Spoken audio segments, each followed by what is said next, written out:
ओम श्री हनुमते नमः। पर उपकार वचन मन काया, संत सहज सुभाव खगराया। अब मोहि भा भरोस हनुमंता, बिनु हरि कृपा मिलहि नहीं संता। बिनु हरि कृपा मिलहि नहीं संता। नमस्कार। देखिए, ईश्वर को प्रसन्न करने के लिए जगत में कई उपाय हैं। हमारे शास्त्र कई उपाय, कई विधियां बताते हैं, पर जगत को, संसार को प्रसन्न करने के लिए जिस कुल परिवार समाज में हम रह रहे हैं उसको कैसे प्रसन्न रखें, कोई उपाय नहीं है। इसीलिए इस संसार को दुखालय कहा गया, क्योंकि कोई उपाय शास्त्र में उपलब्ध नहीं है।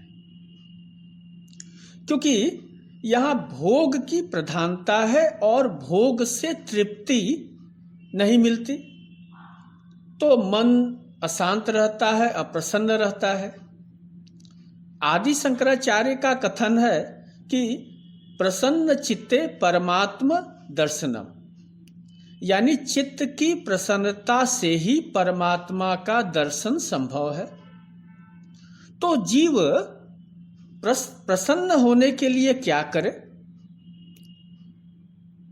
एक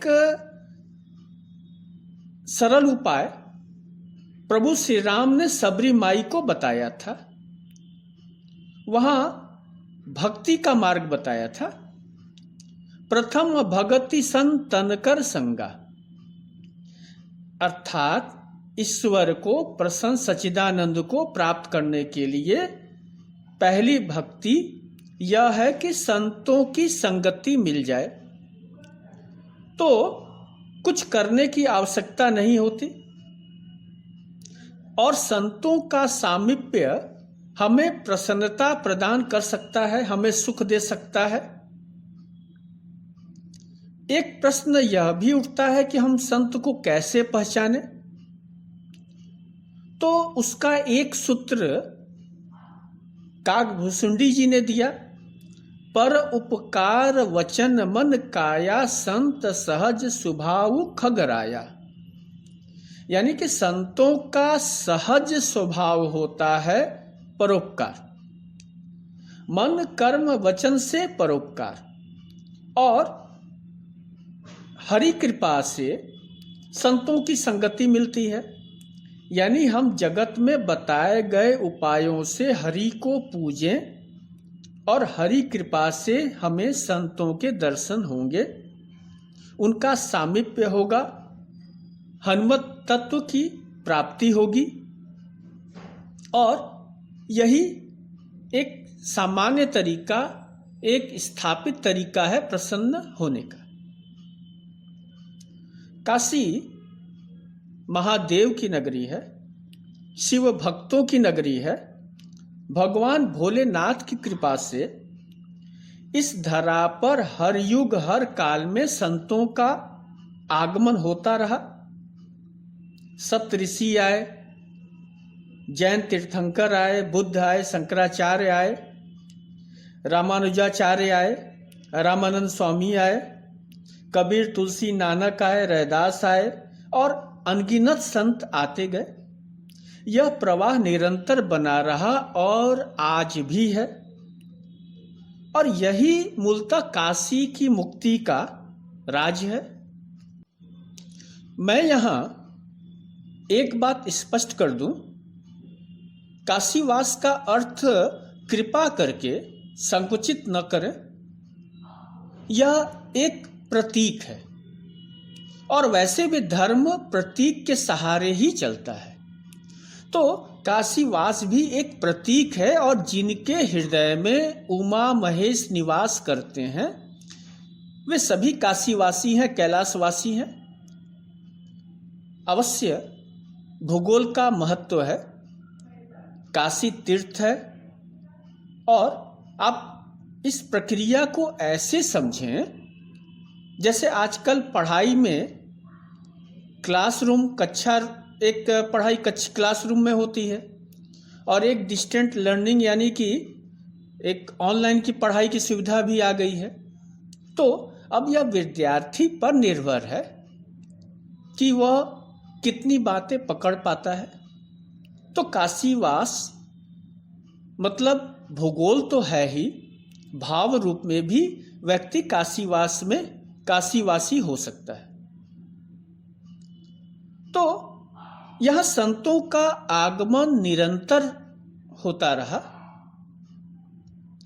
और काशी, ध्यान रखें, इसलिए काशी नहीं है क्योंकि यहाँ देवालय है, भागीरथी की धारा है इत्यादि। यह इसलिए काशी है, यह इसलिए मोक्ष नगरी है क्योंकि संतों ने इसे अपनाया। 5000 साल के लिखित इतिहास में काशी आए संतों की सूची बहुत लंबी है और हम लोग के सामर्थ्य की सीमा से परे है। हम लोग सबको समझ नहीं सकते। इसलिए काशी यात्रा में मैं उन संतों का स्मरण करना चाहूँगा जो हमारे नज़दीक के हैं, जिनके पद चिन्ह आज भी दृश्यमान हैं, जिनको हमारे बुजुर्गों ने देखा सुना है, जिनकी लिखी पुस्तकें पढ़ी हैं, आज भी सुलभ हैं, और जिनके वास्तविक चित्र हमें मिलते हैं। चित्र की बात मैं इसलिए कहा क्योंकि चित्र प्रत्यक्ष तौर पर हमारे चित्त को प्रभावित करता है।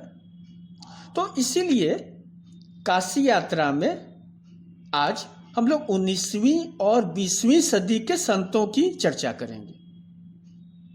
और इस क्रम में आज 2 संतों, श्री गौड़ स्वामी और श्री विशुद्धानंद सरस्वती का स्मरण करेंगे। और ये दोनों संत आपस में गुरु शिष्य भी थे, तो क्रम पकड़ने में एक सुविधा होगी। श्री गौड़ स्वामी का जन्म पटियाला रियासत में एक मध्यवर्गीय परिवार में हुआ था। जन्म तिथि तो उपलब्ध नहीं है, लेकिन एक अनुमान के अनुसार 1780 ईस्वी से पहले ही इनका जन्म हुआ होगा और इनकी मृत्यु 1859 ईस्वी में काशी में हुई थी। बचपन में श्री गौड़ स्वामी का नाम भगवान दत्त था। किशोर वय में ही ये घर छोड़कर काशी आ गए और व्याकरण, न्यास व वेदांत की शिक्षा उन्होंने पाई उच्च कोटि साधकों से। और अध्ययन के बाद लगभग 20 वर्ष की आयु में जब पहुंचे होंगे तो वापस पटियाला पहुंचे, पर गृहस्थ धर्म में उनकी रुचि नहीं लगी। हालांकि याद रखें, अल्प वय यानी कि उस समय की परिस्थितियों के अनुसार और लोकाचार के अनुसार 12 वर्ष की आयु में ही इनका विवाह हो गया था, पर गृहस्थ धर्म में इनकी रुचि नहीं थी और फिर उन्होंने घर छोड़कर साधु बनने का निश्चय किया। पहले वे नासिक गए। उस जमाने में नासिक संस्कृत शिक्षा का एक बड़ा केंद्र था। नासिक में ही उन्होंने सन्यास की दीक्षा ली और लगभग 20 वर्षों तक अध्यापन का कार्य किया। तत्पश्चात श्री गौड़ स्वामी काशी आ गए और दशाश्वमेध घाट के निकट अहिल्याबाई की धर्मशाला में अपना डेरा जमाया और मृत्यु पर्यंत तक, शेष समय तक वहीं रहे। तो एक तरह से देखिए तो 19वीं सदी के पूर्वार्ध में उनका समय था काशी में व्यतीत करने का और वे काशी के विद्यार्थियों के लिए धाम सदृश थे, विद्या के धाम थे। पंडित माधव मिश्र की एक चर्चित निबंधमाला है विशुद्ध चरितावली, जो कि सन 1935 ईस्वी में प्रकाशित हुई थी। इसमें एक बड़ा ही रोचक वृत्तांत मिलता है, जिसका संकेत पंडित बलदेव उपाध्याय भी देते हैं कि गौड़ स्वामी के गृहस्थ और सन्यासी पौड़ शिष्यों का एक विशाल समूह इनके आश्रम में रहता था तथा भिक्षाटन के समय भी इनसे अध्ययन प्राप्त करता था। और जब गौड़ स्वामी दाहिने हाथ में भिक्षा पात्र और बाएं हाथ में पाठ्य ग्रंथ के पन्नों को लेकर पढ़ाते हुए भिक्षाटन के लिए दल बल के साथ निकलते थे, तो काशी की सकरी गलियों में पंडितों का जमावड़ा हो जाता था और आवागमन तक रुक जाता था। जो देखता वह इस भव्य दृश्य को देखकर अचंभित हो जाता था। अहिल्याबाई धर्मशाला स्वामी जी के का आवास भी था वहाँ, और पाठशाला भी था। एक तरह से उन्होंने उसको आश्रम के रूप में बदल लिया था। तो धर्मशाला की पहली मंजिल में विद्यार्थी पढ़ते थे, नियमित वेद अध्ययन करते थे, और दूसरी मंजिल सन्यासियों की एक बड़ी मंडली वेदांतों का अनुशीलन करती थी। और यहाँ दूर दूर से उस समय लोग आते थे और अपनी जिज्ञासा रखते थे स्वामी जी के सामने। यह भवन ज्ञान तीर्थ बन गया था। शिष्यों की सूची तो देखिए इतनी लंबी है कि इसका वर्णन संभव नहीं है। इनके गृहस्थ शिष्यों में पंडित विभवराम सारस्वत और पंडित सत्यव्रत सामश्रमी का उल्लेख किया जाता है, जिनकी ख्याति भी काफी दूर तक फैली। और इनके 4 सन्यासी शिष्यों में स्वामी विश्वरूप, स्वामी विश्वेश्वरानंद, स्वामी शंकरानंद एवं स्वामी विशुद्धानंद का नाम बहुत ही आदर से लिया जाता है। ध्यान रखें, ये नाम हमें आज अनजान लग रहे हैं, पर शिक्षा के क्षेत्र में, वेदांत, न्याय, व्याकरण, मीमांसा के क्षेत्र में इनका अद्भुत योगदान रहा है। आज पतंजलि योग सूत्र और व्यास भाष्य जो कई कथाकार गा रहे हैं, तो स्वामी गौड़ महाराज की कृपा से उन्होंने इस गूढ़ विषय को, इन गूढ़ ग्रंथों को बहुत ही सरल बना दिया अपने भाष्यों से। गौड़ स्वामी जी जीवन भर अपने शिष्यों, विशेषकर सन्यासी शिष्यों के आचरण एवं संस्कार को संवारते रहे। अपने आखिरी संदेश में शिष्यों से कहा था कि ऐश्वर्य से मुक्ति पाना सन्यासी का परम धर्म है। 3 ऐश्वर्यों में प्रथम 2 यानी पुतैषणा और वितैषणा का परित्याग तो सामान्य बात है, कोई कठिन बात नहीं है, पर तीसरी ऐश्वर्य, लोकैषणा जिसको कहते हैं, का परित्याग बहुत ही कठिन है। और सन्यासी को प्रत्येक परिस्थिति में कीर्ति लाभ से बचना चाहिए। सरल शब्दों में समझें तो काम भावना और धन संग्रह इत्यादि को छोड़ना कठिन कार्य नहीं होता, पर यश लोभ छोड़ना, ये आकांक्षा कि मेरी पूजा हो, लोग मेरी प्रतिष्ठा बढ़ाएं, मेरी इज्जत करें, तो स्वामी जी इन भावनाओं को संन्यास मार्ग का सबसे बड़ा खतरा मानते थे। स्वामी जी ने संन्यास धर्म को अनुशासित किया, और स्वामी जी जब ब्रह्मलीन हुए तो आखिरी शब्द थे ओम तत् सत, यानी वे पूर्ण काम थे, और ओमकार ध्वनि के साथ ही वे ब्रह्मलीन हुए। गौड़ स्वामी के एक सन्यासी शिष्य की अब हम लोग चर्चा करेंगे। मैंने बताया था कि स्वामी जी के 4 प्रमुख सन्यासी थे, स्वामी विश्वरूप, स्वामी विश्वेश्वरानंद, स्वामी शंकरानंद और स्वामी विशुद्धानंद। तो आज स्वामी विशुद्धानंद के जीवन से जुड़ी एक घटना का उल्लेख करेंगे, हम लोग उनको याद करेंगे ताकि गुरु शिष्य परंपरा को हम समझ सकें। स्वामी विशुद्धानंद सरस्वती का जन्म 1820 ईस्वी में उत्तर प्रदेश के सीतापुर में हुआ था और मृत्यु 1898 ईस्वी में काशी में। सन 1850 ईस्वी में उनका आगमन काशी में हुआ और गौड़ स्वामी से उन्होंने दीक्षा ली तथा अपने गुरु गौड़ स्वामी की मृत्यु के बाद गुरु के स्थान पर मठ का अधीश्वर बनकर गुरु जी की विचारधारा को आगे बढ़ाया। स्वामी विशुद्धानंद सरस्वती की विद्वत्ता एवं लौकिक चमत्कार की कई गाथाएं हैं और इनके भी शिष्यों की एक बड़ी लंबी परंपरा है, पर आज मैं उस एक घटना को याद करना चाहता हूं जिसने भारतीय धार्मिक जनता के हृदय में उन्हें बैठा दिया और भक्ति परंपरा को पराजित नहीं होने दिया।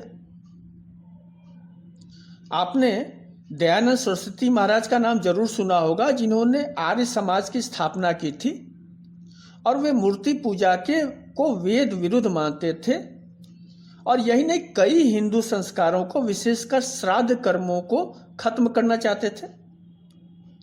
काशी सनातनियों का प्रमुख केंद्र रहा है, तो यहाँ के पंडितों को शास्त्रार्थ के लिए वे चुनौती देने आए और उस समय काशी नरेश महाराजा ईश्वरी प्रसाद नारायण सिंह थे।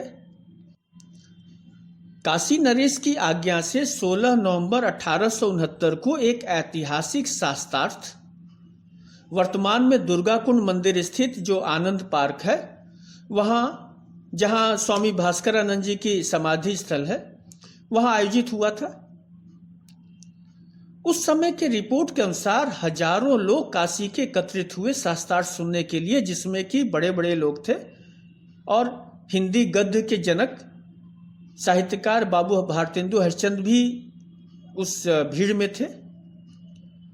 स्वामी दयानंद सरस्वती ने शास्त्रार्थ करने के लिए काशी की विद्वत मंडली से 2 प्रतिनिधि का आग्रह किया था भेजने का, जिसमें कि दोनों प्रतिनिधि मंडल 2 प्रतिनिधि बने, पंडित बाल शास्त्री एवं स्वामी विशुद्धानंद सरस्वती, और वही विश्वनाथ सरस्वती जिनकी हम लोग चर्चा कर रहे हैं।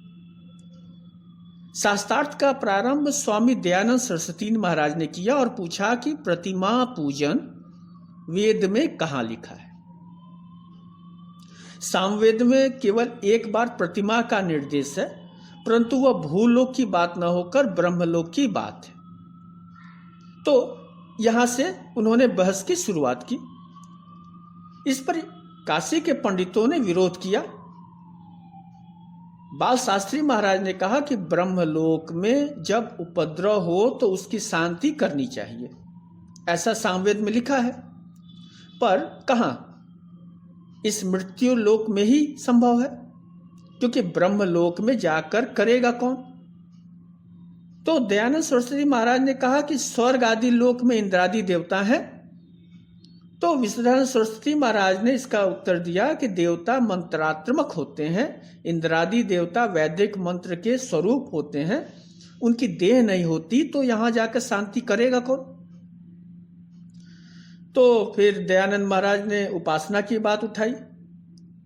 विशुद्धानंद महाराज ने कहा कि प्रतीकोपासना ही संभव है और कालांतर में यही प्रतिमा पूजन है। देखिए, शास्त्रार्थ तो बहुत लंबा चला, वेद की शाखाओं, वेद के अपुरुषेय होने की बात हुई। जब दयानंद सरस्वती ने ईश्वर में वेद का निवास बताया तो विशुद्धानंद महाराज ने कहा कि सच्चिदानंद तो निराकार ब्रह्म है, तो उसमें वेद का रहना कैसे संभव है। आगे चलकर पुराणों की वैदिकता का भी प्रश्न आया, उसको प्रमाणिक माने कि न माने, यह प्रश्न आया। दयानंद जी ने वेद में वर्णित पुराण शब्द को विशेषण कहा, यानी इसे महत्वहीन करार दिया, जिसे विशुद्धानंद सरस्वती महाराज ने काट दिया। उन्होंने कहा संदर्भ देकर कि इतिहासः पुराणम है, यानी पुराणम इतिहास का विशेषण नहीं हो सकता, क्योंकि यदि विशेषण होता तो विशेष्य का समलिंगी होता। पुल्लिंग इतिहास शब्द का विशेषण होने पर पुराण को भी पुराण होना चाहिए, पुल्लिंग होना चाहिए, जबकि पुराण न होकर पुराणम है। तो यह एक बड़ा ही ऐतिहासिक शास्त्रार्थ था हम जैसे लोग दो महात्माओं से सिर्फ सार ही ग्रहण कर सकते हैं। काशी के पंडितों ने शास्त्रार्थ में विजयी होने का दावा किया, आर्य समाजी भी विजयी होने की बात करते हैं, पर विजयी तो उस दिन सनातन धर्म हुआ था, जो कि मूर्ति पूजा को उतना ही महत्व देता है जितना कि यज्ञ हवन को। ज्ञान रस की धारा उस दिन दुर्गा कुंड पर बही थी, और आज हमारे आचार विहार इन्हीं संतों के बताए मार्ग से निर्धारित होती आ रही है। तो विशुद्धानंद सरस्वती महाराज की देखिए कई गाथाएं हैं, कभी प्रसंगानुरूप हम लोग चर्चा करेंगे। उन्होंने अपने मृत्यु को जीवित रहते ही ठीक से देख लिया था, और उन्होंने मृत्यु की प्रक्रिया को ठीक से समझा था, उसका उन्होंने वर्णन किया है। और हम जो लोकाचार में मृत्यु शैया पर पड़े स्वजनों से पूछते हैं, और ये अक्सर हम लोग पूछते हैं कि आप पहचान रहे हैं कि नहीं, तो इसकी एक बड़ी हृदय स्पर्शी व्याख्या स्वामी जी ने दी। उन्होंने मृत्यु की आखिरी घड़ी को उपनिषदों के माध्यम से उसकी आखिरी घड़ी का हल निकाला, और सचमुच अद्वितीय संत थे स्वामी विशुद्धानंद सरस्वती महाराज। उनके गुरु भी अजीब थे, स्वामी गौर प्रसाद। उन्होंने गुरु शिष्य ने लगभग 100 साल तक, यानी 1820 से 1898 तक काशी को अपने प्रभाव में रखा, काशी में विद्या का तीर्थ बनाया, एक सजल तीर्थ। और हम सभी ऋणी हैं निश्चित तौर पर। याद रखें, संत स्वयं के लिए नहीं जीता है, इसलिए उसके संदेश हमें अमृत लगते हैं, क्योंकि उसमें हमारा लाभ ही छिपा होता है। तो आज बस इतना ही। अगले अंक में फिर काशी के किसी संत की चर्चा करेंगे। नमस्कार।